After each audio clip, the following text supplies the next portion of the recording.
आप लोगों में से कितने ऐसे हैं जो सोचते हैं कि आपका देश सबसे अच्छे और अनुशासित देशों में से एक है?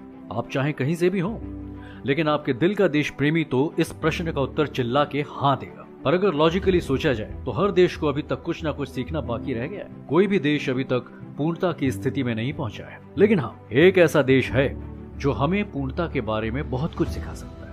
एक ऐसा देश जहाँ लोग सफाई को एक्स्ट्रा काम नहीं बल्कि अपना कर्म समझते हैं। एक ऐसा देश जहां हर कोई अनुशासन का असली मतलब समझता है, और वो देश है जापान। आप अभी पूछ रहे होंगे कि ऐसा क्या है भाई इस देश में जो हमारे देश में नहीं? इस प्रश्न का जवाब इस वीडियो में बड़ी ही सरलता से दिया गया है। बने रहिए मेरे साथ जानने के लिए 20 ऐसे काम जो हमें जापान से सीखना चाहिए। पहला है एजुकेशन सिस्टम। जापान एक देश जो कि आकार में भारत से 9 गुना कम है, आज भारत से लिटरेसी रेट रैंकिंग में 117 रैंक ऊपर है। सिर्फ भारत ही नहीं, जापान ने तो यूनाइटेड किंगडम को भी पीछे छोड़ दिया लिटरेसी रेट। तो आखिर ऐसा क्यों?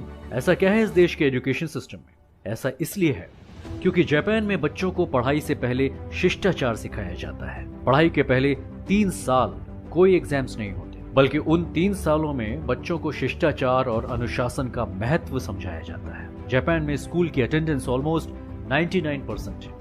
सोचिए, हर स्कूल में 99%। दूसरी सीखने वाली बात है स्वच्छता। जापान के सफाई कर्मचारी हर सुबह एक बहुत ही बड़े धर्म संकट में आते हैं कि क्या साफ करें। वहाँ की सड़कें और गलियां इतने साफ होते हैं कि उन कर्मचारियों को छोटी छोटी दरारों यानी क्रेवाइसेस में से गंदगी ढूंढने निकालनी पड़ती है। यहाँ के स्कूल्स में कोई भी सफाई कर्मचारी नहीं होते और सफाई का सारा काम बच्चों को ही करना पड़ता है। ये काम उनके लिए अनिवार्य है। अगर यहाँ ऐसा होता तो यहाँ के माँ बाप तो स्कूल को ही चलाते थे। तीसरी सीखने वाली बात है बेघर लोगों की संख्या तकरीबन 0 यानी 0।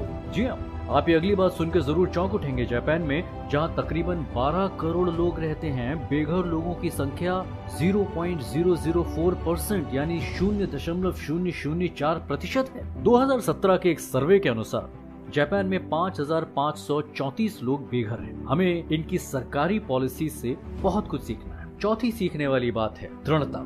जापान में हर साल 2000 से भी ज्यादा भूकंप आते हैं और हर 5 मिनट में लोगों को कहीं ना कहीं भूकंप का झटका लगता ही रहता है। करोड़ का नुकसान हर साल और उसके साथ लाखों की जानें जाती हैं यहाँ पे।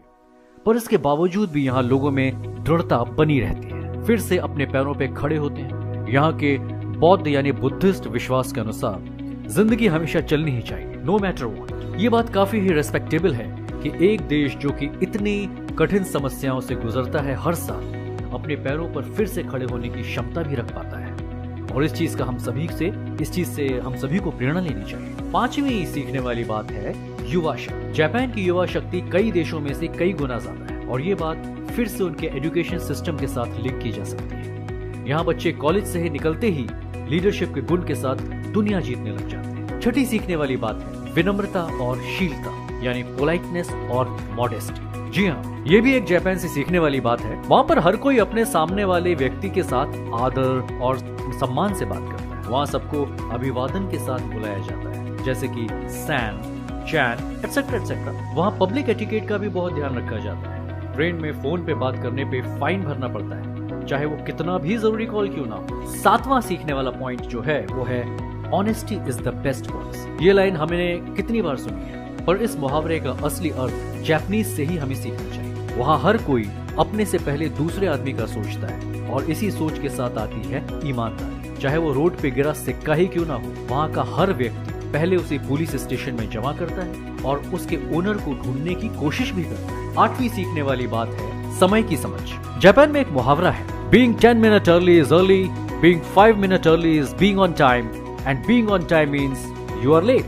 इसी से ही हमें पता चलता है कि वहाँ के लोग समय को कितना मानते हैं। वहाँ हर कोई समय की कद्र और इज्जत करता है। अब आप खुद ही समझ गए होंगे कि क्यों जापान पूरे वर्ल्ड में सबसे विकसित इवॉल्व देशों में से एक है। ये चीज काश हमारे देशवासियों को भी कोई सिखा सकता। नवीं सीखने वाली बात है यानी 9th पॉइंट है असमानता में सुंदर। जब आपके घर में कोई एक सिरेमिक या पोर्सिलिन बॉल टूट जाए तो आप क्या करते हैं? जाहिर सी बात है आप उसे फेंक देते होंगे।